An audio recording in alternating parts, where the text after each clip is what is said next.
All right, we'll call this meeting to order. Roll call, please. Councilmember Rivas, Present. Councilmember Green, Councilmember Beltran, Vice Mayor McCurvey, Present. Mayor Meister. Present. Okay, I'll ask you all to stand for the Pledge of Allegiance, led by myself, and then remain standing for invocation. Salute. Pledge. I pledge allegiance to the flag of the United States of America and to the republic for which it stands, one nation, under God, indivisible, with liberty and justice for all. I'm not seeing anyone come forward, so we'll just take a moment of silence.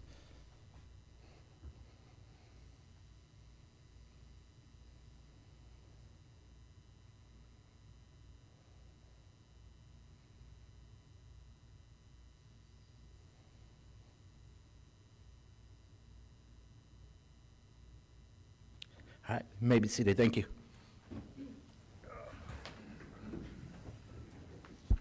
All right, moving on to oral communication. This is the opportunity to address the council on any matter of interest, whether on the agenda or not. Please address all items not scheduled for public hearing at this time. Unless additional time is authorized by the council, all commentary shall be limited to 3 minutes. Good afternoon, Council. Here on behalf of the Porterville Exchange Club, we would like to donate a banner for the Memorial Day weekend. I sent it over to Fernando, so he'll get it over to you all. And then as in previous times when you allowed staff to look at it, and then this one is going to be just red, white, and blue, and you'll see a copy of it, or looking at maybe doctoring it up like we did the previous one, but it's just going to be something that can go up there for Memorial Day as we did the Veterans one. So hopefully you'll accept it once you look at it. Now, that was on behalf of the Exchange Club. On my behalf, through the mayor to Jason, thank you very much for the many years that you've given it to us. Hopefully it won't be like the curse of the Bambino to us, okay? So it's baseball season, so thank you very much. Once again, just wanted to come in here and share about the banner. Once Fernando shares with you, and then get back to me and seeing if you like the way it appears, or just doctor up like we did the previous one. So thank you very much. Have fun. Thank you, Mr. Martinez. Is there anyone else? I'm not seeing anyone. Is there anyone online, Fernando? No, Your Honor. Okay, we'll go on to schedule matters. City Manager. Thank you, Your Honor. Tonight we have one scheduled matter. It is a planning session in regards to budget definitions and processes study session, a Budget 101. We just doctored up the name a little bit. So let me see if this works. So tonight what we'll do is we'll go through a presentation, and with any questions, feel free to stop me or staff. So myself and Ms. Rodriguez will provide the presentation. I also have directors here as well. So when we get to some of their departments and looking at things of that nature, feel free to ask any questions that you may have. So first, as we get into the discussion about what a budget is, and I don't plan on reading this in entire presentation, but as we look just really what we're looking at for a budget, and specifically a municipal budget, so it just serves as a financial plan for the city. And through that plan, you reflect the priorities of the city council and that operation of the city. And then our budgets are then governed by federal, state, and local laws. And then our budget is made up of funds. You often hear us talk about different funds. And so different revenues go into different fund types. And so you can see on the list there, so we have the general fund, and the general fund, as we'll get into, is the most flexible of the funds that you have. We also have special reserve funds. You can look at, so like landscape lighting maintenance districts, Measure H, and some grants. Then you'll often hear us refer to as enterprise funds. So when you think of enterprise funds, you think of essentially a business operation of the city, such as utilities. And they look to support themselves and be self-sufficient through their operation. And then we have reserve funds, which is like the budget stabilization, emergency catastrophic fund, special purposes fund, et cetera. We also have funds that are restricted funds such as insurance proceeds, specific grants are also in restricted funds. We also have reserve and replacement funds. So as we get into some of the detail on the funds, we'll look at, so the general fund, majority of the general fund is used for operations. So as you turn the general fund operating budget. As I said, it covers the day-to-day business of the city and provides funding for the majority of the departments. Then with Ordinance 1787, we have the several reserve funds that were established with that ordinance, which is the Budget Stabilization Fund, which is at 15% of the general fund budget. Emergency Catastrophic Fund at 10% of the budget. We also have a Special Purposes Fund, which is appropriated at a minimum of $100,000 a year annually. Then we have the Deferred Maintenance and Equipment Replacement Fund and Capital Construction Improvement Designated Fund, as well as Infrastructure Deferred Maintenance and Improvement Fund. We also mentioned before is there's restricted funds that include some grants. Now, just looking here, we'll look at an overview, and just for the council's edification, that the numbers that we're using, this is the 24-25 budget numbers. And so these are the numbers that are in that budget that we had for the estimated revenues for the year. And so you'll see the makeup of the budget, the general fund budget here is these sources. As you can see, the majority of the general fund revenues come from property taxes and sales and use taxes. Then as we go down from there. And so equates to about 27% property tax and 23% sales and use tax. That's why we continually track those. Mr. Reitenhauer, or city manager, will we see further in this presentation a breakdown of the sales and use tax from measure A to measure I? Yes, and so those are categorized separately, and so we will. Okay. I'll be patient. So now we look for, generally, what does the general fund pay for? As we talk about enterprises versus general operations of the city. So as we look at this is general fund budget and what does it pay for? So you see the different departments there, and you see it broken up into that. I mean, not picking on anybody, but I do have a chief sitting to the left of me. But it is, public safety is the charge of the city. Charge of the city is to provide public safety infrastructure in our transportation as well. And so that is the focus and the base of the general fund budget. As we look at the 5-year trend of the general fund, and you can see that here. So as we came through, it has been increasing. We've had good times. You've also noticed, so on the 24-25, those are projected numbers as of the current data. And you can see that we've had budgetary savings every year. So this is twofold. So on one front, as I've communicated to all of you, is we strive and ask every department to try to be mindful and save as much money as possible throughout the year. As we do roll these funds over to equalize and to normalize revenues for the next year. But also when we're planning for the budget and proposing the budget, we look at forecasts, and we're very conservative on the forecasting numbers that we use.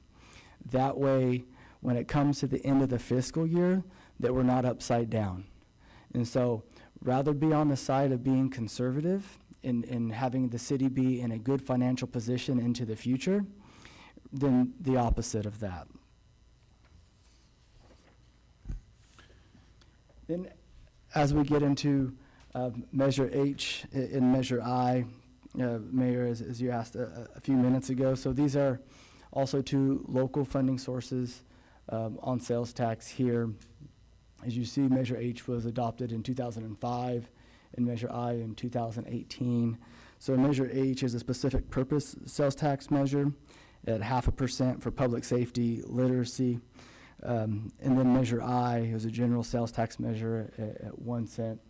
And so as you look at that, legally the council can use that money very broadly. We went out that sales tax measure to the community, and the focus was on public safety, roads, and parks. And so that was the conversation at that time, with the main focus of being on public safety and roads. So now we can start getting into some of the department level budgets and what that looks at. And so you can kind of see, we started with police department here. As you can see, their current year budget is over $20 million. So that makes up, general fund, Measure H, and Measure I. So you can see that breakdown there. And so a majority of the costs are to the salaries and benefits. It is the officers themselves that keep our community safe. And so, and then I'll go to the next slide, and you can see what the allocated positions look like and how they're funded. And so just like in all departments, where applicable, we try to seek other funding and outside funding to augment the general fund to not have an impact on the general fund. And so we do have 69% funded from the general fund, but we also use HI, we have ARPA, as well as the police chief continuously goes after and has been very successful at getting the COPS grant.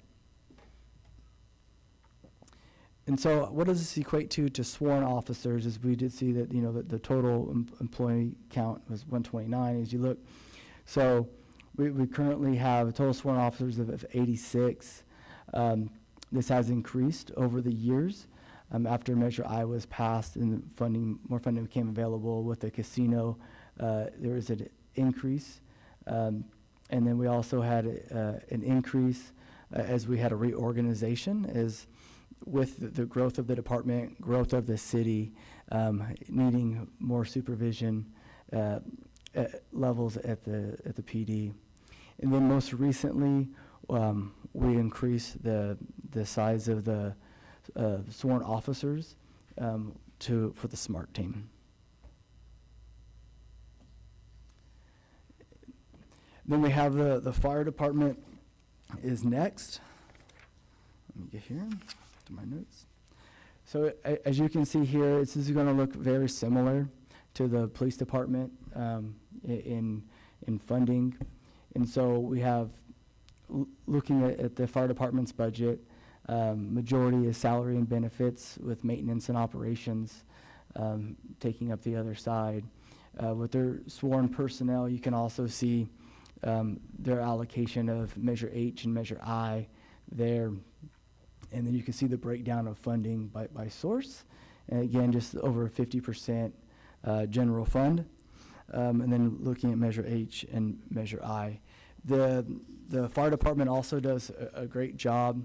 And excuse me, Chief, I keep on forgetting the term, the SAFER grant. So the chief has been successful in the past at getting a SAFER grant. What that does is it allows the city, provides the city funding to hire fire personnel, and then it helps pay for that personnel over a certain amount of years. And we currently just utilize the last funding amount of the SAFER grant that we had. And so as in the future, we have planned remodels for Station 72 and 71 to make way for additional fire personnel. That was concluded to be needed by the studies that we've had completed after the library fire. And so those remodels will make make room for the additional fire personnel. And then more likely, staff will go after a safer grant as well to assist with that initial hiring of those fire personnel. Then as we look at the fire department's 5-year trend, so really we've had increases since 2020, as we had a slight decrease then up. As we're looking, there was, we made adjustments based off the reports and studies that were concluded after the library fire. We also had some personnel that were out due to injuries as well. And so this is the 5-year trend. Then we go to Parks and Leisure. You can see Parks and Leisure does many things in our community, not just parks maintenance, but parks maintenance is a little over half of the funding is used. We also have special projects, leisure services. This includes all the youth sports. Then we have the library as well, the operation of that. Then you can see weed abatement and encampments recently that has been combined, but with the adoption of the 24-25 budget, that was separate, so we were showing that separate. And then the Parks and Leisure Services Department has 2 enterprises. And so one is the Zalad Estate Fund. And so the city was received a donation from the estate that operated the Zalad House up until last year. So recently that funding has been fully utilized. But you can see here the cost of operation. Obviously in 2020 it was way down, but it has remained fairly steady over time in about the $42,000 mark, with revenues being between $5,000 and $10,000. So that equates to just the maintenance of the facility as well as part-time staff. And then we have the golf course. So the golf course operates as an enterprise. It does produce revenue, but it also has cost experience with it and expenditures with the maintenance and operation of that. As you can imagine, maintaining a golf course requires a lot of maintenance. The finance department, and I'd like to thank Janie, our director of finance, for really assisting and pulling this presentation together tonight as well. You can see here, this is a general fund operated department as well. You see some of the increases in the trend. That has been a hiring up vacant positions is one of the things that is here as well as increased costs due to auditing and things of that nature have really increased in recent years. Then administration, you can see the administration's budget. The departments were combined a couple of years ago to form the administration department, which you can see is the city attorney, human resources, city clerk, and city manager. So these are the individuals you most often deal with. Then we have engineering and project management. So with engineering and project management, that department operates a little differently. Mr. Reinhardt, I know you're jamming through and you're doing a great job. If you have questions. Could we go back to the finance? Yes. And just looking at the 5-year trend, and you're talking about the cost of consulting, I think you said, and then For the auditor. Auditing services. it's gone up around $1 million, 1.1 in the last 5 years. And that's the budgeted amount there you see in 24-25. We do have some vacancies currently, so we'll see some savings at the end of the fiscal year. Gotcha. What kind of savings do you About think? $170,000 for 2 positions, which would be the assistant finance director and Okay. the accountant position that Gotcha. have been vacant this year. I just trying to comprehend, so Yeah, I and it's also. jamming through, and great Yeah, job to you. if you have any questions, stop me. So I don't want to. We've also had some vacancies in IT, and we've since filled all of those positions. Gotcha, and so that's all, it's all people-driven. It's really the big cost. Okay. Mm-hmm. And just looking at the 5-year trend, it's interesting with the cost here. Is there any other questions? You can move on. Keep going. Yeah. Keep going. And then it's the same thing with the administration side. In that 5-year trend, we've seen around a $700,000 increase, There's a been little over that. some reorganization within this department as well. There's also been the purchase of the NeoGov software program for the hiring of staff, which has increased that budget as well. The what program? It's NeoGov. It's what the program that we use for hiring personnel. What do they charge? Oh, okay. So it's, oftentimes you have increases in a lot of those softwares or services that results in a higher budget. Also, there'll be budgetary savings as we look after Patrice Hildreth's retirement. So prior to that retirement, we had Patrice, myself, and Assistant City Manager Knight all being charged a portion to this department, and right now it's just myself and Mr. Knight, and then all the support staff as well. So we are seeing some of that.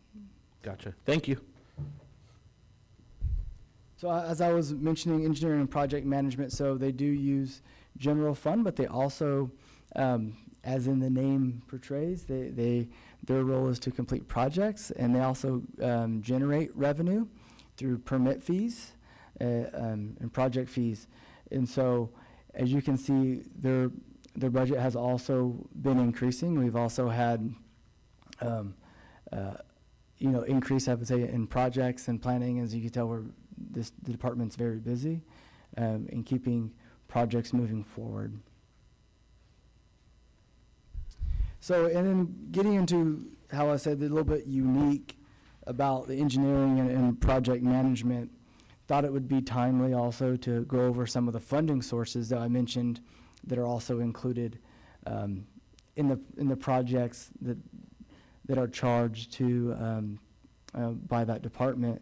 So we have the Federal Highway Administration. So often you hear us, or if you're at TCAG or you hear staff talk about a project has been federalized or it has federal funding. A lot of that funding is FHWA funding.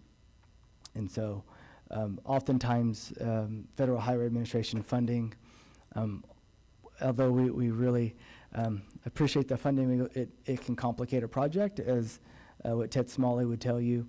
And so, but we do utilize it when needed, and it does help us, especially if a project is already going to be federalized. We will look to use that. Then also the congestion mitigation and air quality. You often hear staff refer to that as CMAQ funding, and you'll see that we use a lot of CMAQ funding for roundabouts. And so like the roundabout planned and that will be under construction soon at West Street, that has CMAQ funding in it.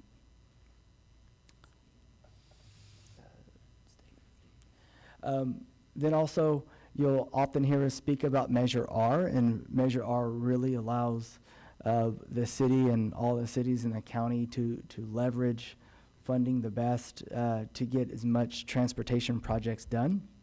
And so this is a half-cent sales tax countywide, and we have local projects, alternate transportation, often called bike and ped projects, and regional projects.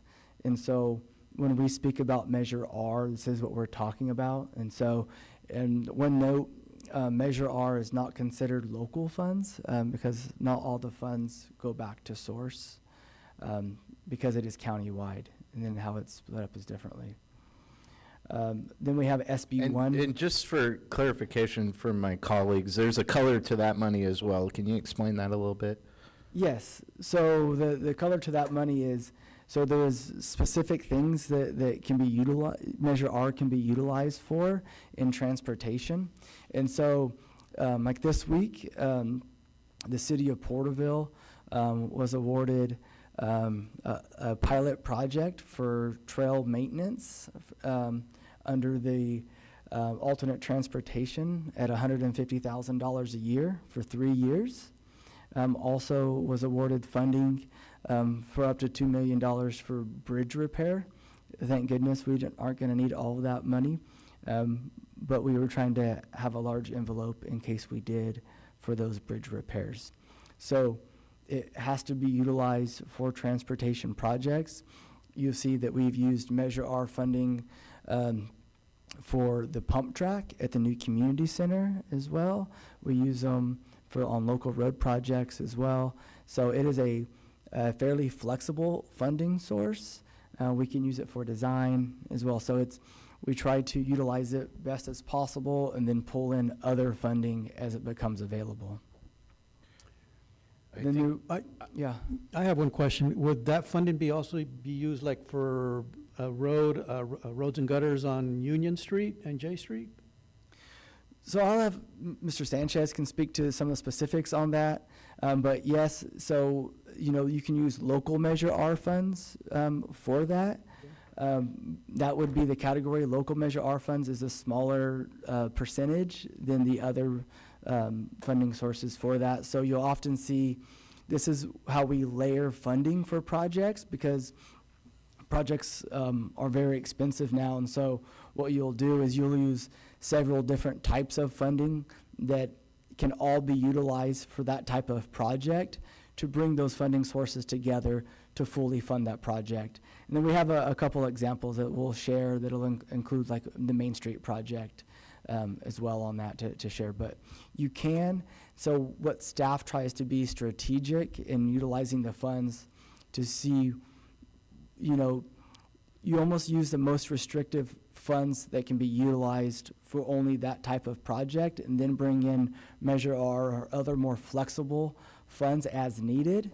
To that way, the goal is to preserve, just like general fund, you try to preserve the funds that can be the most widely used. And so that way you use those most sparingly, but you utilize the funding sources that can only be utilized for those projects, such as like special gas tax or SB1 funding. Were you going to say something? Yes, I could. So Councilmember Rivas, I believe you're speaking to on Union that over the last few years, we've funded the design, but we have it unfunded for construction. And so you'll see that as we go through our budget study sessions here in the next few weeks. And it'll be whatever council's direction will be to fund that project's construction. Again, we're still working on design. Construction's pushed out at least a year or two because there is significant right-of-way acquisition that's needed along that whole stretch. But Measure R can be a source of funding for that project. All right, I appreciate that. And Thanks. I think you might have already said it, but we could also utilize Measure R funds for trails. Correct. So that would be the alternative transportation. So we often refer to it as bike and ped funding. And so, yes, and so you do see that utilized for trail development. And also TCAG approved the funding to be used for trail maintenance. Yes. So that would fall So under that. to end my question, so Union Street and J is still in the works? That's correct. Okay, just want to make sure.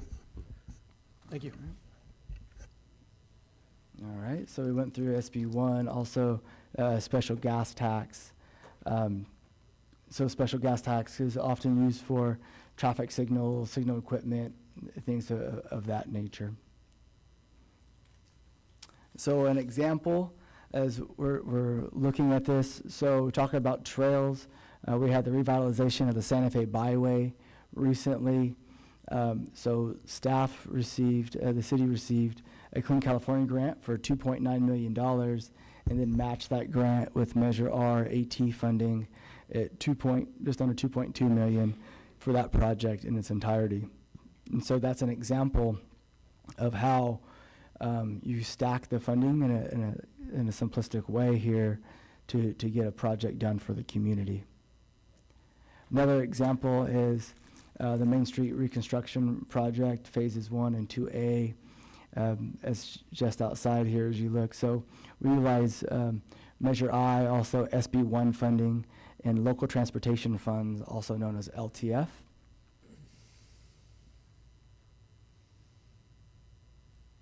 Now we get into street maintenance. So street maintenance, there's a combination of funding sources that's used for street maintenance, including local sales tax, Measure I, state gas tax. And so typically we've been using Measure I, special gas tax, LTF funds, traffic safety funds to maintain our roadways. We have on the screen here a fund summary of the street operations of the Streets Division, and you can see the breakup of their activities and what that the funding percentage looks like and the funding amount for each. So as you can see, the majority is the self-performed street maintenance. Then on the left, we have a 5-year look back of the self-performed street maintenance, and then what that equates to of cost per lane mile. Now you'll see the cost per lane mile varies by year. So there's several things that go into that. One of that is actually the specific roads that are being that the maintenance is being performed on. When you have longer, wider stretches, you're able to accomplish more lane miles at a least lesser cost. If you do shorter segments and have to move around more, there's a lot more cost that goes into that. You have, setup costs, things of that nature. Also, we've experienced an increase in the cost of materials. I don't know if Mr. Knight has anything to add to that. No, wonderful job on that. Definitely is a combination, and I've shared that with council as we've prioritized doing as much as we can within the city to improve roads for the community. The outlier in this, and I know the vice mayor's asked for this information, so presenting it to you here tonight to see that. The most notably is where you see the difference in the 63,000 per lane mile in 19. That is a heavy work within residential subdivisions, and so you have smaller line segments, you have narrower roads, and more grinding costs in that through that process. So that's the significance that I begin to speak with you and talk with you about moving forward into the future, that there will be challenges of making huge strides, but we'll do every effort we can to make that happen. And then you see in 22 there, so you see the lane miles over the cost. So that was a road section where it was a wider road, and we had a large ground out area, and we were able to perform that, reduce our hauling costs, reduce our grinding costs without having to relocate, break down, reset up. And that's exactly what the city manager was speaking to. Those are the benefits and the strategies to maintaining heavy performance in this program. And currently it's just budgeted for 24-25. However, the target performance is where it's at, but we're projecting that same dollar amount. And I think I've shared with council, it's right about 100,000 a lane mile, and we're within tolerance of that. But happy to answer any other questions you may have. Hey, thanks a lot, Michael. It's amazing to see that lane mile in there. This is an excellent chart. It really says a lot. With all of the discussions that we've had this year to get more lane miles out there because we're playing catch up, it's really interesting to see how creative that you were able to get in being able to position the equipment and get the schedule out there and stay on track to maintain that that operational effectiveness to make sure you keep these lane mile costs down. What are your opinion on the cost of materials? I mean, is that something that's a wild card in this? It has been. We've seen into this last cycle, it was probably somewhere between 15 and 20% increase. Really, the oil is where we're at. Watching the oil market, the contract we're looking at right now, because the city currently piggybacks on a contract that's also used by the county. in those efforts, and we're not seeing any projected increases for this next year, so that's great as far as material goes. You know, it's not over till the contracts are signed, though, of course, but tentatively speaking with the vendors and the market, we're not looking at high increases in material, although we may see some trucking, you know, costs, some grinder costs fluctuate a little bit, but we're not anticipating going over that $100,000 a lane mile. So I think we've kind of got a buffer in there as far as 10% or so to be able to work. And I think we're going to be confident in moving forward with the plan into next fiscal year. Excellent. And one follow-up question too, and that is just to understand the difference between a hot mix and a cold mix. Is most of this cold mix? It's a combination of both. I would say predominantly it is more cold mix than hot mix. We've structured some of the hot mix into areas that are a heavier grind versus some just light overlays. So it's a heavier maintenance application for the hot mix. And that does come with more grinding, of course, for the hot mix application. But I would say it's probably 2/3 cold mix on this. So it's 2/3 cold mix. What's the ratio of cold mix to hot mix? Is it 2-to-1 expense or 3? I wouldn't say we're quite 2-to-1, but it's probably about pretty close to about a 40% increase 60-40, okay. For the cold mix? for the hot mix. For the hot mix, because that's better asphalt. Yeah, it costs more, and so the plant scheduling, so it trickles down in the operation as well. So just the trucking is more, the plant dedication is more, scheduling is difficult, you know, because you're working off the plant as it comes off the plant. And then the frequency in which it's available is limited because they're not only operating for us, but we're also having to schedule around, you know, heavy Caltrans projects, other large road projects within the area. And so it's a competition for the material as well. So that does sometimes impact, especially if we're having to go to 2 plants and the trucking cost is increased from having to transport it another, 15, 20 miles. So that's kind of where it gets worked in. We had time. I'm going to add a couple more questions. This is good for the public to see this too. What is the longevity difference between the hot mix and the cold mix? I mean, is it about the same? Is it 10 years? Is it 15 years? 7 years? What? You know, a lot of it, you can have an engineer's opinion. I'm sure the engineer will provide you Well, with a just number. in your But professional opinion. In our opinion, depending on the road section that you're applying it to, sub-base can affect the longevity of course, the finished product. But we can see somewhere between 5 years on a cold mix overlay and sometimes 6. And then we can see anywhere from 5 to 8 on a hot mix, just depending on the road section. I wouldn't say that's exactly it for every road section because a lot of it is dependent on the base material. Well, and also, Mr. Knight, on the traffic that Correct. that it takes. Yeah, whether it's an arterial or collector or a local road definitely plays a factor in that as well. Well, we're making great progress on this. I mean, what do we have, 300 lane miles in the city? 280-ish. 280? Roundabout. So if we can get to 30 a year, that's 10 years, and the roads last 10 years, and we might get on track, but we're still playing catch-up. So it's great to see all of this information all in one place and us making this steady progress. So thank you very much, Michael, for that. Painting the Appreciate Golden it. Gate Bridge. Well, and we're still hiring out a lot of construction in town. This is just maintenance. This is just self-performed. Yeah, this maintenance, is just maintenance. So Okay. We're hiring out a lot of road miles as well in construction. Makes sense. Then our next department is the Community Development Department. And the council just recently adopted the Consolidated Plan and Action Plan for CDBG. So you have an understanding of some of the grant processes that come through. So the Community Development Department has GIS, which is our mapping, planning, housing, and economic development. And so you see they have different funding sources through the state funds and federal funds as well. And they also play a role in capital projects on the front end of that. So you can kind of see the trend here as well. And looking at that, and you have we've gotten in recent years, some larger funding on the state side here. So,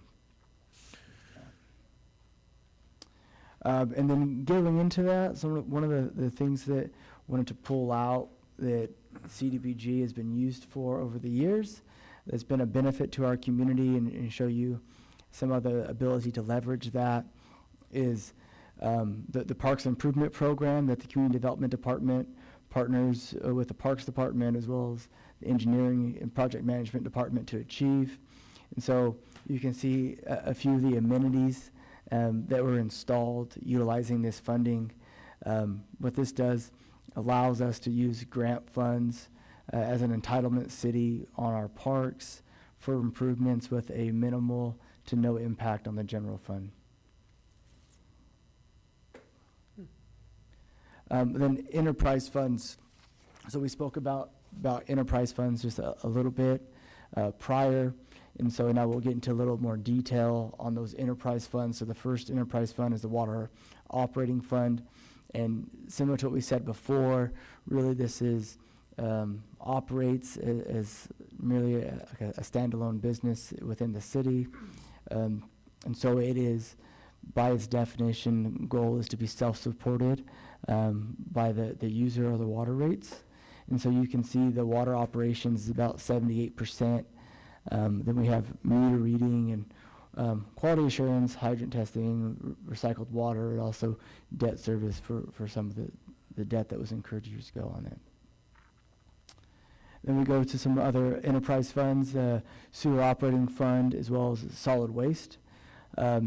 Similar in nature, operate the same way. So you can see on the sewer operating, so we have the treatment plant, it's about, it is 50% of the operating cost of that division there, of that fund. So then we also have a laboratory as well as collection systems as well, monitoring. So we look at solid waste as, and probably, you know, this presentation is a little bit different for our community than as other communities, as we are a full service community and have all the utilities except for energy. So you can see the refuse collection is about 70%. We also have a green waste program. Street sweeping is included in the solid waste fund as well. And then recycling. So, you know, as you look at the recycling, we also have graffiti removal, something that, as you look at, it's been impacted the fund over the years. So in years prior, it was a net positive on recycling. Now it's a net negative, as you see here. Mr. Reidenhauer, can you go back to the water enterprise? Yeah. There, for the debt services, we're spending $835,000 a year on that service. What is that bond amount at, or loan? Do we know that? So it was the $36 million loan we took out on water revenues to pay for the tertiary treatment plant. Okay. They're at the casino? Correct. And so it covered those CFPs covered the construction of the plant and the construction of the 200-acre-foot ponding basin. And then there is a small remaining amount that will go towards the planning and design for the future plant to be done at Grand property. Okay. Thank you. Question, where would the future project be conducted at? At the corporation yard at the wastewater treatment plant? Okay. All right. The next fund is the transit fund. So we do have a trend here. This fund is paid for. I think we're all very familiar with a lot of the funding sources. We've had several transit items this year. But as we look at it, you have Measure R, you have passenger fares, you have 5307 funds, which are federal funds, STA funds, city repair, also LTF funds, which are local transportation funds. And so you can see the revenues there by year as we're looking at from 2021 to current. And so we have had some time in here where it was operated by TCRTA, but this is providing that over. And so as we look at this, as planning for next year, you know, we are planning for some LTF decrease and some decrease in 5307 funds as well. If you look at the use of those funds, the operation, is about 59%. And then we have preventive maintenance and then the administration of that division within the department. What percentage do you think it's going to be for the LTF decrease? Is that the 31% there? Or no, that's, No, you know what? I had that. Mr. Tree, do you remember that actual percentage? I think it was about, was it 6%? I had it on my notes. I don't have the percentage. I know about the dollar amount that we're Yeah. I like the planning for. dollar amount. Yeah, It's 600,000. right. Okay. So that's what we brought to council prior, was that expected decrease. So as we continue on with the transit fund, showing the budget for your trend here as well. And so it's pretty self-explanatory there. It's very similarly showing from the prior slide. And so as you look at, there's a difference of 21, 22. Some of that also is coming out of COVID. Then the airport operating fund, this operates as an enterprise fund as well. You see the principal sources of revenue there is the hangar rentals, land leases, but the majority of the revenues come from fuel sales. We also do get, federal and state grants as well for projects and some landing fees. So the airport is self-sufficient. It's not general fund expenditures at all. That's the goal. Well, that's good to know. I thought it was being subsidized by the general fund. And so we may, if there's improvements that are beyond the availability of the budget of the general fund, budget of the enterprise, then the council will have to make that decision to be able to augment funding from the general fund to help support that. As noted, we do have a project upcoming to the fueling system out there that will need to take place.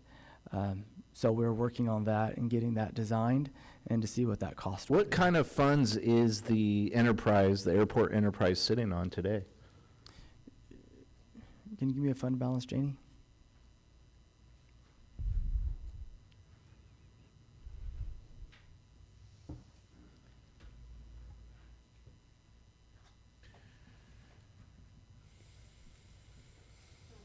We're estimating to have about 3.5 at the end of the fiscal year.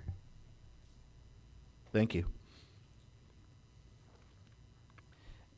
Then you could see the expenditures match essentially. If you have fuel sales as your highest revenue, you also have to buy that fuel. So that is the largest expenditure. Then we have the salaries and benefits, maintenance, and administration of that. Then we have other funds as going through this, show you some of those funding amounts. And Janie can get into any detail on these that you may like. So Measure I, estimated revenue of 9.8. We have general fund equipment replacement. So different than some other agencies, we have equipment replacement funds. And so the chiefs, we also have other schedules that we put money into equipment replacement. So at which time that we need new police vehicles or vehicles and apparatus for the fire department, there is funding available. And then it doesn't have to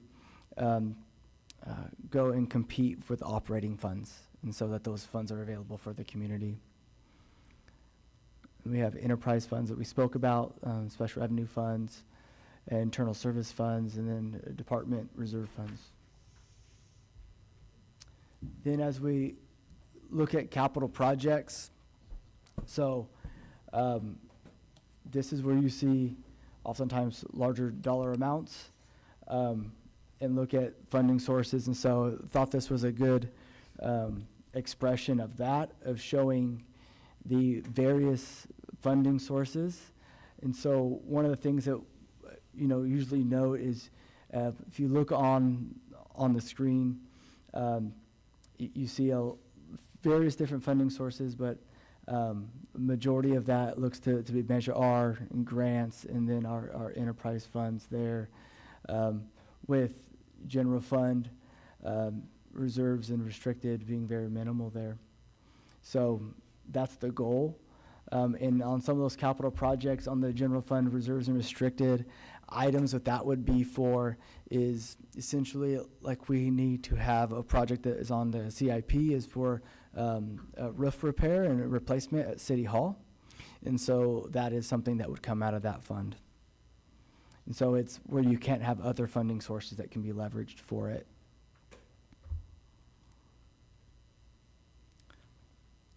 And then that was the final slides. Staff is available for any questions. I do have all the department directors in attendance. Well, I'll bring it back to council. Welcome Councilman Beltran, just in time. I think we need to start over and do it again for Councilman Beltran here. Sir, I'm willing to set up a private meeting with you. Okay, bring it back to council. Are there any questions? Go ahead, shoot from the hip. Jason, it was a great presentation, great overview. I learned a lot in this first pass. Can you go back to the beginning slide with the bar chart? It shows, it's one of the first slides.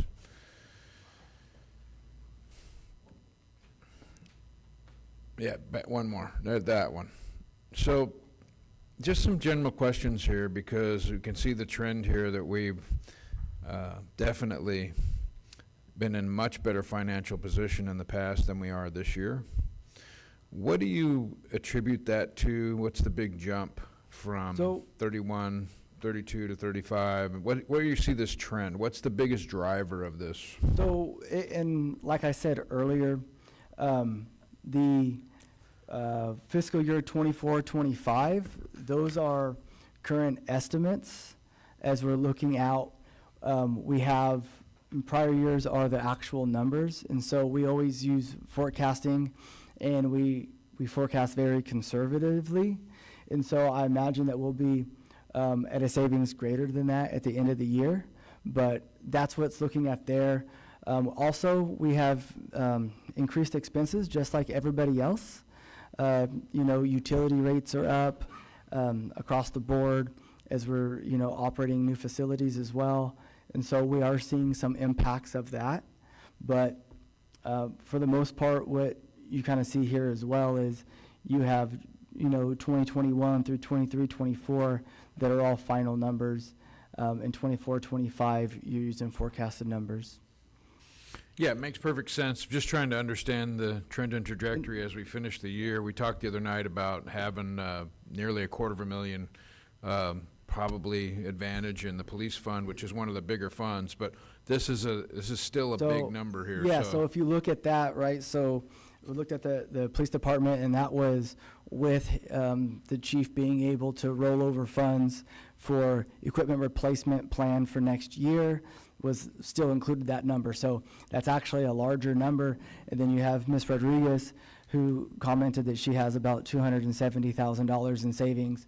So you start adding those numbers up at the end of the year, you will see those savings in expenditures. And so the forecast would be, it will look better at the end than as you forecast. I would rather under-promise and over-deliver. And so also you look, our revenues, I think, will be right around where we forecasted them, maybe down a little bit. But we are looking to, I am seeing that next year we may have a reduction in sales tax revenues. That's being forecasted at about, right now I'm seeing, about 4.2%. And I saw the same trend with Measure R TCAG, that about a 4% decline there. But he does, so what you're saying is the expenditures won't be the 35. I don't expect the expenditures to be 35 million. It may be, but right now, as we're looking at our current data, if you just, if we do the math as if, we talked about the police department, which has the largest budget, as you see, as we often see cost savings, as well as we're down staff in some other departments, and so we will more likely see those savings that come at the end of the year. So since your gut is like 33 instead of 35? Maybe a little bit more. I'd rather not overpromise. Well, I mean, you know. I'm just Couple million dollars. just trying to follow the bar chart here, Right. because it would be the worst if it's not 33. It would have Right. been the worst budget Right. plan in the last 5 years, right? Right, and so we also had additional expenses that were not planned, throughout the year as well. That's what I'm driving at. So what are some of those drivers? What were those additional expenses? Well, I mean, we had TCRTA, which we left. So we left TCRTA. We had a lot of legal expenses with that. We do through risk management. We've had a lot of cost structures with that. And so as we get through that and into next year, it'll be better. But we did have those large unexpected occurrences as we entered into an agreement and then followed our agreement, but there was a contesting of that. And so then we had to defend the city. And so I understand. Isn't that going to be a windfall, though, in this budget? Because it was already paid out, right? there's no windfall in that. So we just got our money that we were owed. Yeah, and you're talking about the attorney fees. Yes, but we have to But pay, what- that we have was- to pay our attorney fees, Yeah, what did that cost? 250,000? Less than that, right? probably around that. So he's talking, I mean, Well, he's so the drawing a problem good is, point here. If you add up, so it's just like your home budget, right? It maybe nothing is millions of dollars, but if you go out to eat every night of the week and you spend $100 every night, pretty soon it's not $100. Pretty soon you spent several $1,000s, and so as those occurrences happen, so as the department heads there in this room been charged with trying to save as much money on things that they can. So there's some things that you have ability to save on and some things you don't. And so we will see budget savings at the end of the year. I don't know how much that'll be. I imagine it will be greater than what's shown on the screen. I just, I'm always the one that to be conservative and rather have a conservative viewpoint and be within it than be the opposite side. No, I agree, and I'm just trying to get to the nub of it, because that's telling me that next year's budget's going to be really tough. So next year's budget, more than likely, will be a tight budget. As you do see, with sales tax down, we will more than likely experience some modest increase in property taxes that does offset that. And so, and then we will with budgetary savings. And so this is the whole goal of not utilizing outside the budget, is you have budgetary savings, which then you roll them over to the next year. Right. So then that stabilizes Right. those revenues. And so instead of being jagged from year to year, you can stabilize that, and then you're, being conscientious of the budget, get you through years that may not have as much revenue, and has your operations be steady. So And- that's and what that's I was fair. trying That's to fair. communicate. No, I'm just trying to get at this. I know this is high level, Jason. I just trying to leverage your financial mind on this. I understand the whys and the hows. I'm just trying to look at that number and get a little better idea. Maybe a follow-up conversation, a little more detail would be a good way to do that as we get into the next couple of months. So this is high level, so I don't want to, put you in a tough So position. I don't have that detail in front of me. Like I said, we could sit down with the detail. You can sit down with the finance director and myself. I have a number of other questions. If you could just walk through the slides slowly again. Stop here for a second. That's 0.5%. Okay, next slide.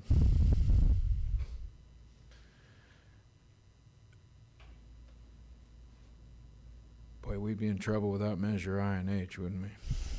All right, next slide.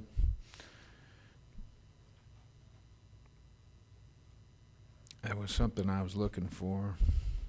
So the ARPA funds on this, those are gonna be gone, right? So that Yeah, won't, this will be the December last of- time we see December those. of '26. Yeah, it's got to be expended.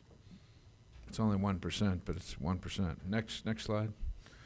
The interesting thing I noticed with that growth from year to year is we did add here, but we had Measure I that passed in '21, so we don't have anything to make up for this casino impact and the Smart Team impact. So probably an area of focus as we go into next year. Yeah, Vice Mayor, so the measure actually was passed in 2018. The 2021 number is, so we did it in increments on how we did our staffing plan. So from 18 to 21 is when we started adding the positions to the 79. So it was 2018 when I went through, but that was 2021 is when we were able to fully allocate that number that it shows, if that clarifies. No, that helps a lot, and then I'm just noticing that we continue to go up in 24, 25 with the casino responsibilities that we have, and with the SMART team, which are great things, but this is added expense. And I want to make sure everybody understands that, and we're getting, good results from this, but there's something there. You go from 79 to 84 to 86 without another Measure I boost, and with the tax revenues going down, is what we're talking about. We got to be careful. Okay, just wanted to look at that a little bit closer. I know we've had some discussions about the casino impact, and we've definitely done a lot of things to really get the SMART team in the right place and doing the right things, and I think that's been a great benefit to the city. So not trying to harp on that, just trying to point it out and say there's an expense to getting those good results, and that's what that looks like there. Next line. I think the other slide I wanted to look at was towards the end. Oh, wait, go back, Parks and Leisure. So Zalad House is now enterprise? So Zalad House operates as an enterprise fund. So the council will need to make a decision at some point, because it was set up that way because of the Zalad estate provided funding for that. That funding has since ran out recently in the last year or two. And so it could, a suggestion would be that it be rolled into just a Parks and Leisure Services budget, because before it was an enterprise, because that funding source was set up, it can be operated just like any of the other services or functions of Parks and Leisure. But because there was a funding source that we accounted for, that's why we pulled it out for you to have this discussion, to show you that operation. As you can see, it's, in the low 40s a year and makes between, 5 and 10 a year, So just a basic question as a newbie here. The enterprise funds, like for water, I mean, they're very strict and restrictive. So But we just have isn't to nearly the operate, same. so it right? operates like it. It's not the Like same. it's not an actual Correct. enterprise, okay. If that makes sense, but that's how, but, sorry. But because of the estate fund, that's why we operated in that fashion, if that makes sense. So No, it does. there's a I'm funding source just that trying was, to clarify the enterprise. yeah, so it was basically restricted funding source. Okay, so restricted is similar to enterprise, Yeah. which is very restrictive. Correct. Okay. So that funding could only be utilized for the Zalad House, and so that's why we operated it in that fashion. So, And the goal of the enterprise is to make sure that it operates on its own. correct, And so that would be great if we could do that with the Zalad House, but I don't think that's practical. correct. Yeah. Same with the golf course, right? Correct. So those, it is the amenities of the community, and so really what, the council and the community want, for those amenities within our community. So historically speaking, because I remember the discussions about this many, decades ago, with regard to the golf course, there was a desire by the city council for it to be self-sufficient, at least as self-sufficient as possible, which kind of explains sort of the attitude and how the city That staff makes has sense. addressed it from moving forward.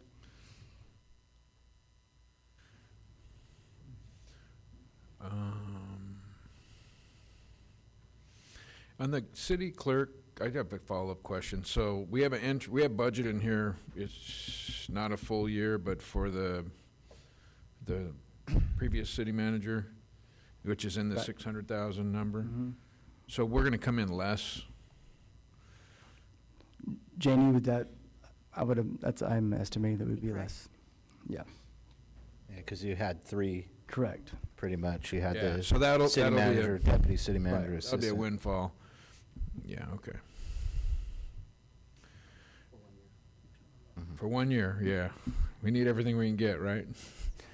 Just trying to understand Well, and it. that's how we operate. Yeah. So we always try to, like I said, on a thin line as you can to try to save money.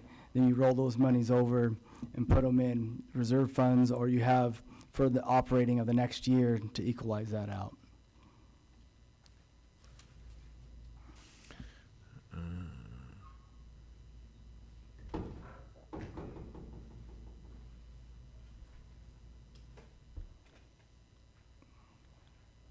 On the, on these, to go back one more, on the Clean California grant and the Measure R, that's that's not local transportation funds. Measure R alternative Measure- transportation. Okay, that's similar to what we're doing with, what you just got from, It's the same funding source. It is, Right. yeah. okay, alternative transportation. Yeah. Okay, Like I said, you'll often hear staff refer to it as bike and ped funding. okay. Wow, Clean California. And then downtown, Mhm. SB1.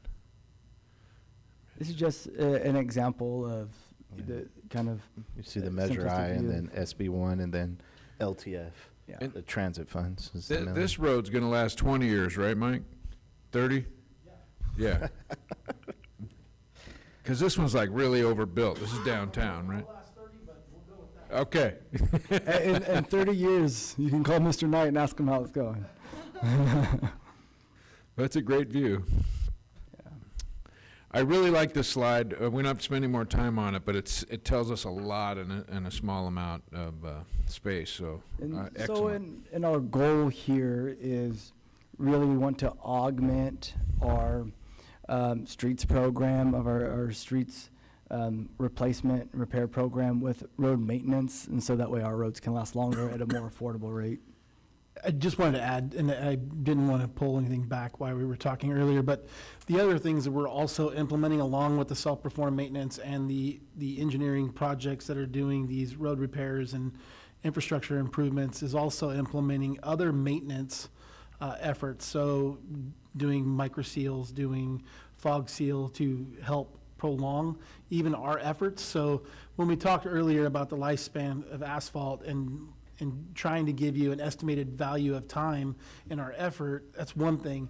But there's still additional work that we can do to even prolong that. So we're continuing to evaluate that, look at what our options are, and there will be projects coming forward with, fog seal and potential micro seal projects where that's applicable.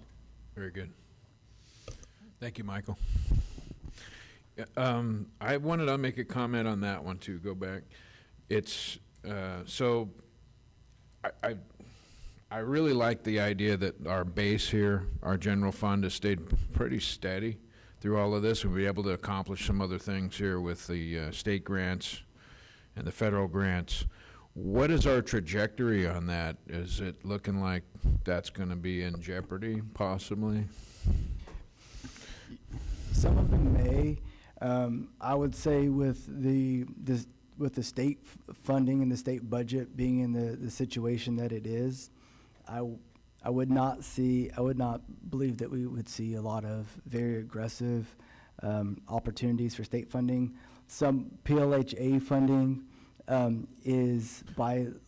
was formed legislatively, and so that is a fee that's attached to every property sale.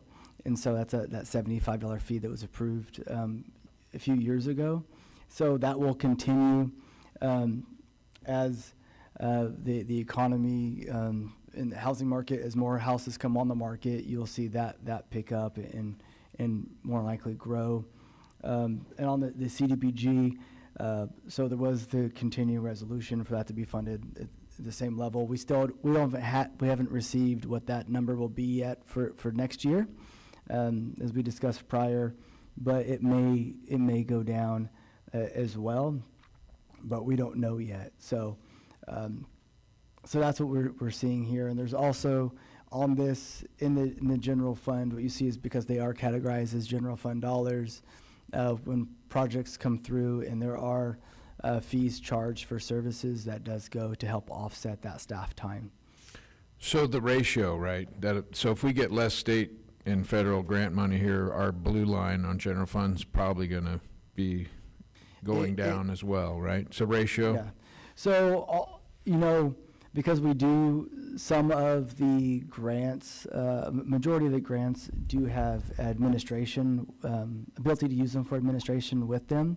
So, for example, the CDBG, there is a lot of administration for tracking of those funds and reports that were required to be generated.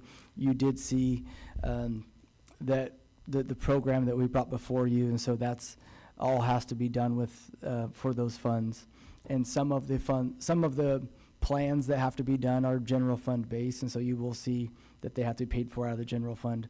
You also see in coming years, we do have our general plan, which is the 2030 general plan, which I would advise in a few years to start looking at. We always plan it through our CIP and put it in there so the council knows it's coming.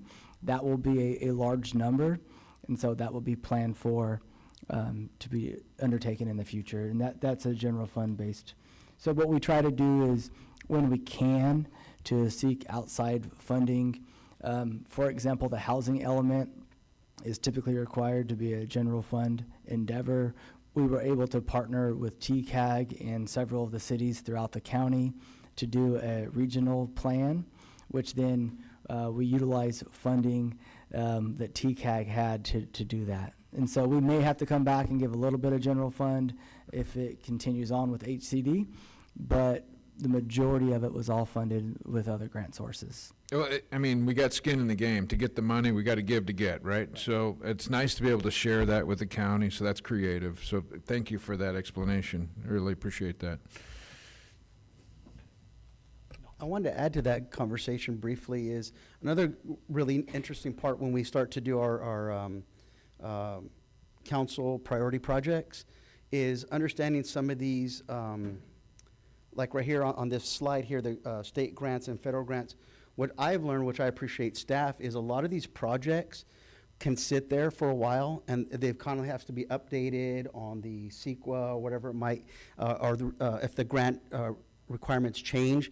Staff is constantly looking at all these different projects and immediately revise them, so that way when the funding, as we can see in 2021, 2022, there was no maybe state funding available, or for whatever reason we didn't have a program, that when there is funding available, staff is immediately submitting those grant requests. And that's one thing I've learned over time is how we're maximizing our funding by backing with federal and state grants, but behind the scenes, all the effort from all the different departments, whether we heard about the police department, the fire department, parks have all these constantly grants that are constantly getting shuffled, but updated constantly. So when there are revenue resources, it's ready to go, versus we don't have the staff, and so it's outdated. The time frame passes. That's a behind the scenes of when we do these budgets for next year. Right. It's really, really impressive to see. Well, it is great because we're proactive, we're not reactive, right? And so you'll see that in you saw that in the CDBG action plan of not utilizing CDBG funds for first-time home buyer this time around, because staff was successful in getting the home grant, or the Cal Home Grant, for first-time home buyer. And so getting those funds, then you can utilize CDBG funds for other things such as park improvements. Outstanding. Yeah, great explanation. I mean, that slide has a lot in there, and we got a lot out of it. Good comments.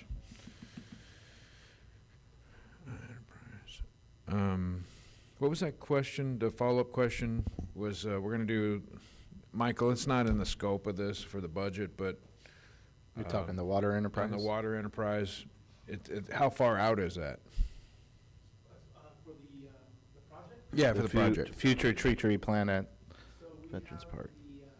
The draft master plan, we've had that we're in the process of just doing some comparison to our old master plan before it gets approved or comes to council for approval. In that master plan, it identifies the future project at the corporation yard.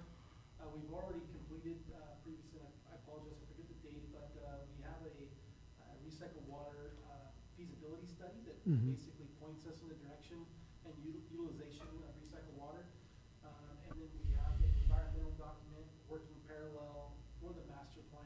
so that once the plan is accepted, and then the environmental document can come in concert with that, and then we'll be into a point where we can go out to design and begin planning. So- I'm hoping within the next 5 years that happens. There's a couple things we need to wrap up, and then we'll hit the ground running, probably a year and a half on Right. planning, and then we'll be looking for funding to help support that. So one of the things that you'll notice over the last several years, we've been working with the state of California on water consolidations. As part of that, working with them, we have this need for our tertiary treatment plant. And so we do believe that we'll be able to receive some funding from the state for some of that development of that plant as well. So that's the goal as we move all of this forward, that we keep everything in line and then look for assistance as well with them. And so there's several things that we have to keep in line, which Mike and his team have been doing a really great job of. And we continuously remind the state of that project coming. What is the projections for the cost of that project? Roughly 160 million, and that was at the feasibility study timeline, so a couple years ago. So we'll be looking at that. It's currently structured in a phase approach, so initially starting out with night treatment in our wastewater treatment plant, and going into UV treatment, and then going into the distribution system portion. So there'll be a large reservoir constructed. Essentially, we'll be building another distribution system for recycled water. Through the feasibility study, we've identified customers that would be ready to receive that water and offset potable water consumption. So there works to be a return. So we're using the water a second time to its best and highest use, and conserving potable water. Yep. And so you'll see in our projects that we've been completing for reconstruction projects, as well as trail projects that we're building from ground up, the purple pipe that we're putting in. So we're putting in that infrastructure. That way it is cheaper and more efficient to put that in now as you're putting those other utilities in, rather than come back later and disturb those projects to do it. And so that way, as that infrastructure is built, we built the plant, and then it can be operational. I have a comment since we're on this subject. Recently, with the ETGSA and the situation with PID, would this be considered part of the city's need to create its own water board, and where that funding will come from? No, basically completely separate. You're Okay. creating, it's just a branch of the enterprise. So that's the reality behind it. We're just gonna create an enterprise. It's already part of an existing enterprise. So under the water operations, recycled water is the enterprise. So, but it would be, Mike, a part of the water Budget. enterprise He's fund. talking about the new GSA that we have Yeah. to inform. I'm sorry, the GSA is covered under the city's capital improvement budget for ongoing management and efforts for the GSA establishment and operation. But that'll be something that when we do the next budget, we're gonna have to look at how to fund that. Okay. Do you have a ballpark figure on that? Just comparing to other budgets and efforts, my initial comment would be $800 to $1 million. So that's been the statement I've provided to council. I think it'll be every bit of 800,000 annually, upwards to 1.2. And being that it's part of this enterprise, we'll be looking at, possibly looking back at the rates to cover that, since it's an enterprise, part of that. It'll be definitely part of the budget review process. Okay. What that impact will look like, and strategies on implementation, whether it can be phased or the timing in which it will hit the budget. Okay, thank you. It's interesting.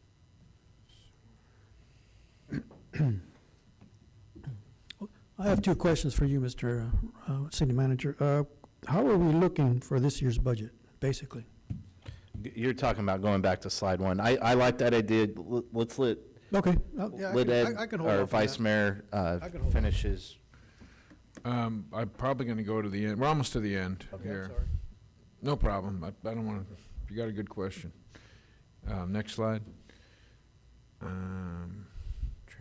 This is, okay. Richard, this is the one we just voted on this. We're going to have $177,000 in funds that are going to run out in September, give or take. And then we're going to have to increase the fares to offset that. We're not gonna, or it's not proposed to increase the fares, we're Or going to start collecting fares Collect from the fares. passengers, yeah. Better way to say it. So where is that on this trend line, though? And this is going to go down. You got a 31% decrease and a 30% decrease. Is that continuing on?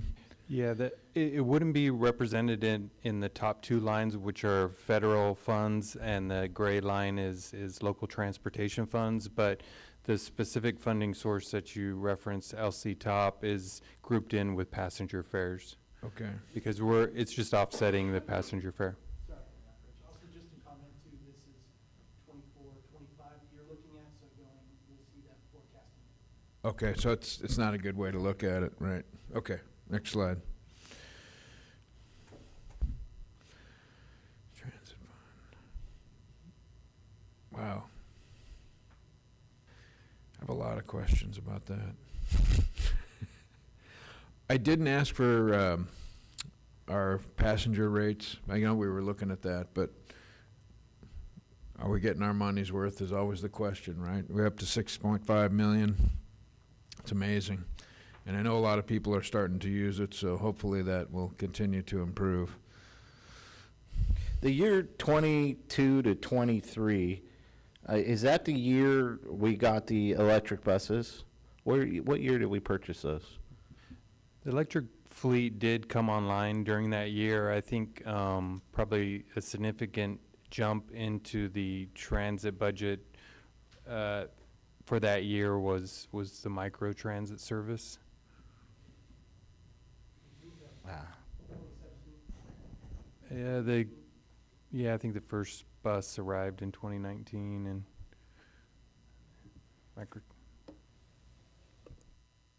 Well, obviously, this is not all coming out of the general fund, but we can see that big spike. Sure. All right, I have one more question. It's on the last slide, and then I'll be done. Hammer away. Okay. This slide confuses me a little bit. I'm a simple man.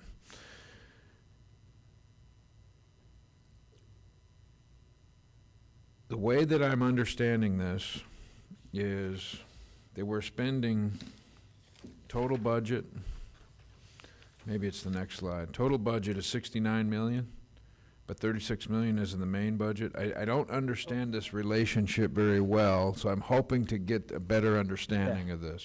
So our budgets are broken up in a little bit differently. So capital improvement budget, or capital improvement projects, as you can see from the illustration on the screen here on the chart, are not funded with general fund. And so it is a separate budget. These are projects that are completed by the city. And so these are infrastructure projects that you're looking across the board. So this could be, road reconstructions. This could be utility projects. This could be trail projects. And so it could be community center projects. So this is the capital projects that the council approves and then are funded. So this is just a graphical demonstration of how those projects are funded. It wanted to show the council how we use various different funds to make all that happen. So these are the funding sources that are utilized for all those different projects, be it from Measure I, from grants, from wastewater for utility, different things, Measure R. So this is just a demonstration of that. And this is really helpful, too, so I'm going to try to pinpoint a little bit. So on the grant side, and the Measure R, these big pie slices, these are the community center, these are the Butterfield Parkway, these are, our big projects are in these big slices, right? Correct. So I'm just trying to narrow that down and say, okay, I understand that, and it's separate from our operating budget. So Correct, This and is so a- that's the goal is, as I was stated earlier, the general fund is the most versatile of the funds that we have as a city.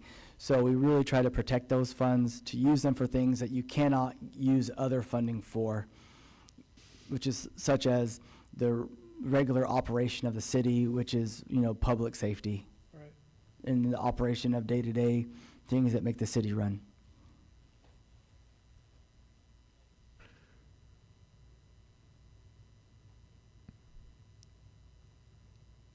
So for me comprehending, we're sitting on $15 million of Measure I funds, or that's what we've expended of Measure I funds this year? That's what was programmed of Measure I funds. I think we're expected, we have about that much as well. Janie can give you the exact figure on that.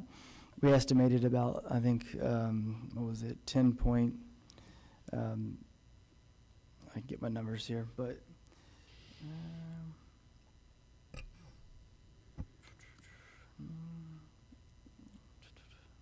yeah, we estimated about $10.9 million of Measure I funds for this year. And year-end balance, I believe we were estimating about $5 million. Okay. So that's where you get the 15 mil. Yeah. What's a water replacement fund, Michael? It's basically a rollover of funds that goes into paying for all the water mains to be upgraded and installed throughout the city. And well development, so it could be drilling a new well, it could be a new storage tank, it could be doing a repair on a storage tank. Okay. All those things that has to relate to. All water infrastructure. All water infrastructure, Is correct. that color tied to the water enterprise? It's the only, yeah, Yeah. it can only be used in water. Interesting. So we'll be able to use those funds to form that GSA? That's where that would come out. It wouldn't come out of the replacement fund, it'll come out of operating costs. Because essentially, if you do that, then you can't keep up with the infrastructure. Right. So you wouldn't take the money out of infrastructure and being able to support the capacity of the community, it would increase the operating costs. So when you look at the water slide, where it breaks up there, I didn't put the, it's 78%, so operations is 78% of the cost. That's where that money would come from. Right, the operating fund. Correct. Gotcha. So the sewer increase in the rates on the last slide is creating that capital fund on the capital project? Is that, it's the last slide? So it's so that's So basically. one more slide, Mr. Reitenhauer? One more? No, it's all the way to the big pie the- No, chart. so it's just a portion of the capital improvement. So you basically have the reserve funds that we talked about, as the city manager mentioned. So each enterprise budget has a reserve fund. So the reserve fund in sewer is to do the same and provide the infrastructure for new sewer mains. And then the debt service under sewer was for the $14 million worth of sewer infrastructure we put in the ground for underserved portions of the community, annexed areas that were underserved. So it's the same process as underwater. So to continue to work on lift stations and, Right. those type of things. If I can add a little bit to that, we'll see this when we do our council priority projects. And then we'll also see these capital projects, either ones that are in the process now or ones that will be coming to us for funding. And then that's when we'll see the kind of more of the breakdown of this is percentages that are going to, because I know on this, you're like, well, what projects is attached to this? When we do that, you'll see specific projects that are attached to each one of those fundings. This is just a cumulative of all of them together, Right. what it looks like. It's a great overview. Right. It really right. is, and I'm But you- looking you forward to that. can't see where the I community don't service center remember is. seeing an overview like this when we went through those sessions. No, this is an overview I've never seen. Yeah. But yeah, just, you don't see like each project attached to it, but this just breaks down how it breaks down. Yeah. Basically, it's just a generalization of where everything's going, that's all. This is what we're seeing here. Well, This is this just is the the pie. color of money Yeah, when this- they this talk ju- about This that. is just the pie, is what it is. When is that meeting, Jason? So the council can set set that meeting. You could look to set it sometime in May, if you would like, to have So the that timing is before the budget is complete? before budget. Yeah. And so the council will need to consider what they want to do with budget. We could have that discussion Okay. later. Beautiful. You done, Vice Mayor? That's it. Councilman Rivas, you had a question? Yeah, I have two questions. How are we looking for this year's budget? And do you want to go back to slide 1? No, just a simple, straight No, question. so I think we're looking in good shape with this year's budget. As I said, we've been, so far, we've done fairly steady on our revenues, and we'll see what comes of, I have revenue data up until December, as the sales tax revenue comes later, as well as with some of the property tax data. But we're looking to be steady and be able to meet the budget, and staff has been conservative on the use of funds, and so I expect it will have at least a mild surplus at the end of the year. Okay, so what you're saying is, in layman's terms, we're going to look like the same prior 4 years of You pull budget slide savings? 1 up, just so we're looking at it. I'm good with that. Because I have similar questions in this area, so we could kill 2 birds with 1 stone. I hate to pick a scab, but let's pick it. I mean, I don't need that, but okay. So is that what we're looking at? This Yes. almost the same cost savings? Correct. Okay. So, yeah, so we try to be steady to save funds, and so we look at try to be coming in under budget. We have had, like I said, this is the first year that we did homeless abatement, Right. homeless encampments abatement, and so that has cost more than what we had forecasted. But also the team's been out there doing great work for the community. And so there's trade-offs, right? So if you How want to much more? Do you have any idea? don't have it, Shoot from the hip? Because I remember yeah. we made the Yeah. rate increase, but wasn't that only like No. 50 grand? No, You're talking on so- the pay? So that the pay is It one wasn't that thing, but also understand, so when the budget was adopted, we forecasted what we thought it may take on man hours. We have ramped up and for those services. And so when you have more time, more services, it costs more money. And so, yeah, so that's what we're looking at there. Yeah, so Parks and Leisure is going to be a little bit over because of They may because of be a that. little bit Yeah. over. I know Yeah. Donnie's doing his best to stay within. He may be a couple percentages over, but then that's also, we're a bottom line budget. And so that's, as the council utilized $50,000 of the operating budget, that's how we do it, right? So it's a bottom line budget. And so as we have savings in other departments, we all look out for that bottom line. And so then that we can try to roll over as much funds as we Right. can to the next year. So I would say we are in solid footing at the moment. That being said, haven't seen the revenues come in for the first or second quarter yet for 25. So, but right now, with the data that we have, that we're looking good. So basically, we're on right track. Correct. All right. That's all I got. Yeah, I guess I may be offended by the comments, like you mentioned we're eating out too much. And so I was thinking, we did add 500 grand for 5 more lane miles. We did a bus wrap, but that went out of the LTF. We did increase the pay for our Parks and Leisure guys doing the preventive or the homeless encampment abatement. And so I guess also where I'm a little. Can I reference what I was intending there, and I apologize if I offended you. What I was meaning to say is, as not even the council's actions, but as we've seen inflation, as we've seen increased costs and utility rates, as everybody has seen in all the products that we buy to have just the operation, there's an increase in those costs. I mean, we've all felt that inflation. What I'm saying is, you can have small to mild increases across the board on several different things over and over again, and those small increases can result in a larger increase, that you may not just see big chunks of increase. And so the reference what I was getting was not that the council has made decisions that have done that. What is in some of those, the things that the council has funded, it has not been out of general fund, as we've had those candid conversations, right? So those have been out of Measure I, and they've been out of the transit operating budget, and those things that haven't necessarily hit the general fund. So I wasn't referring to that. I was just trying to give a kind of a visual look at if you have increases or you have expenses that may not be significant in one of itself, but if you have those increases several times, they do add up. That's what I was referring to. Yeah, and where I'm going is, the last council meeting, we were told that there's $200,000 and that we had to pull from the police department, and it's showing it here, but then you're also telling me that it's actually going to look like the expenditure's more around what 24 is, which is significant difference. I didn't say it was going to be at 24. My calculation when I worked with the chief and looked at the budget with the finance director was looking at this year and next year of what the chief needs to put in place to have those 7 hires come on board and to be able to bring the other 4 to be fully staffed, and what that would look like to that potential impact on that timing, as well as what it looks like for his vehicle replacement for next year.